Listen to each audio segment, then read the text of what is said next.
పెట్టిన పొయ్యి మాదిరిగా కేసీఆర్ తెలంగాణ రాష్ట్రాన్ని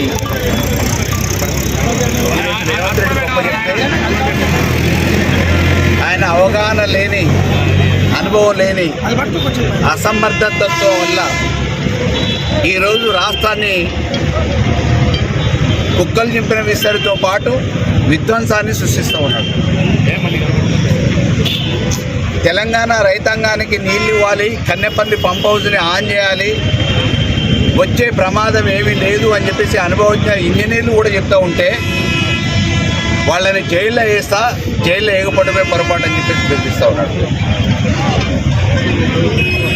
కేసీఆర్ గారి మీద అమానుషంగా ఈ తెలంగాణ సాధించిన నాయకుడు, ఈ రాష్ట్రాన్ని సాధించిన నాయకుడు, వివక్షకు గురైతున్న ఈ తెలంగాణని బాగు చేయాలనే లక్ష్యంతో అనేక త్యాగాలు చేసి ఉద్యమం చేసి సాధించుకున్న తెలంగాణకి నీళ్ళు ఇవ్వాలనే సంకల్పంతో సస్యశ్యామలం చేస్తే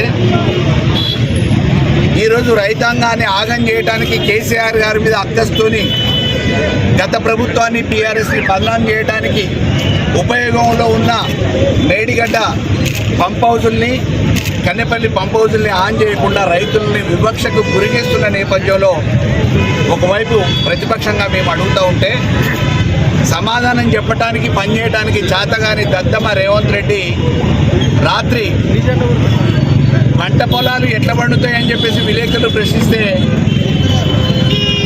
వాళ్ళ గొంతు కోసి నెత్తురు చల్లండి, ఆ నెత్తురుతోని పంటలు పండుతాయని చెప్పేసి ఎంత పనికిరాని దద్దమ్మ మాటలు మాట్లాడుతున్నాడంటే, ఒక ముఖ్యమంత్రి అయి ఉండి ఆ రోజు తెలంగాణ ఉద్యమం జరుగుతూ ఉంటే తెలంగాణ ఉద్యమకారుల మీద తుపాకీ ఎక్కుపెట్టిన ఈ పనికిరాని పెరికి పంద ఈరోజు కేసీఆర్ గారిని నీళ్ళు ఇవ్వమని చెప్పేసి టీఆర్ఎస్ అడుగుతూ ఉంటే దద్దమ్మ లాంటి సమాధానాలు చెప్పి రెచ్చగొట్టే మాటలు మాట్లాడుతూ ఉన్నాడు. ఈరోజు జర్నలిస్టులు అడిగితే నీ తోలు తీస్తా అంటున్నాడు. స్కాలర్షిప్ల కోసం విద్యా సంస్థల యాజమాన్యాలు, కార్పొరేట్ కళాశాలలు పోయి అడిగితే బ్లాక్మెయిల్ చేస్తున్నాడు. ఉద్యోగస్తులు అడిగితే ఉద్యోగస్తులు బెదిరిస్తున్నాడు. రియాల్టర్లు పోయి అడిగితే రియాల్టర్లు బెదిరిస్తూ ఉన్నాడు.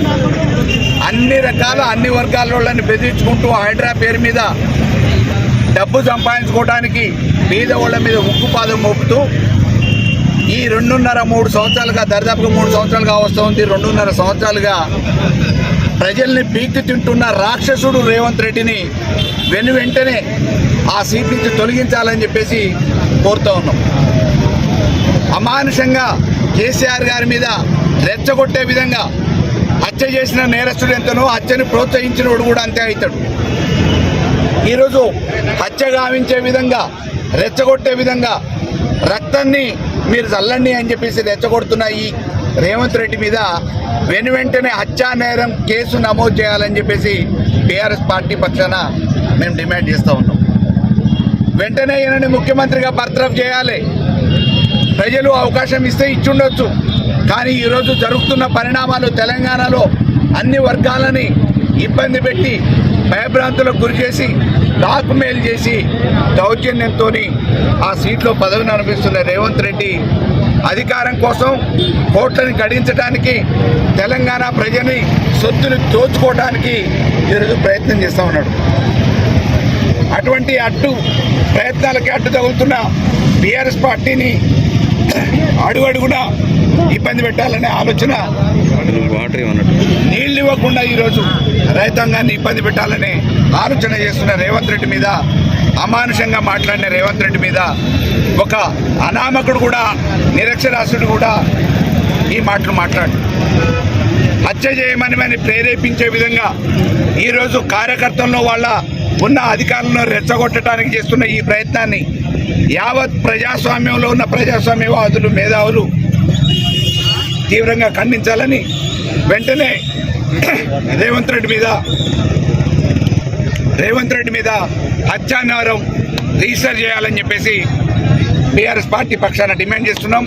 లేని పక్షంలో కోదాడి నుంచి మొదలైన ఈ ఉద్యమం తప్పకుండా ఆయన గద్దె దిగేంత వరకు నిర్విరామ అవిశ్రాంత పోరాటం కొనసాగుతుంది.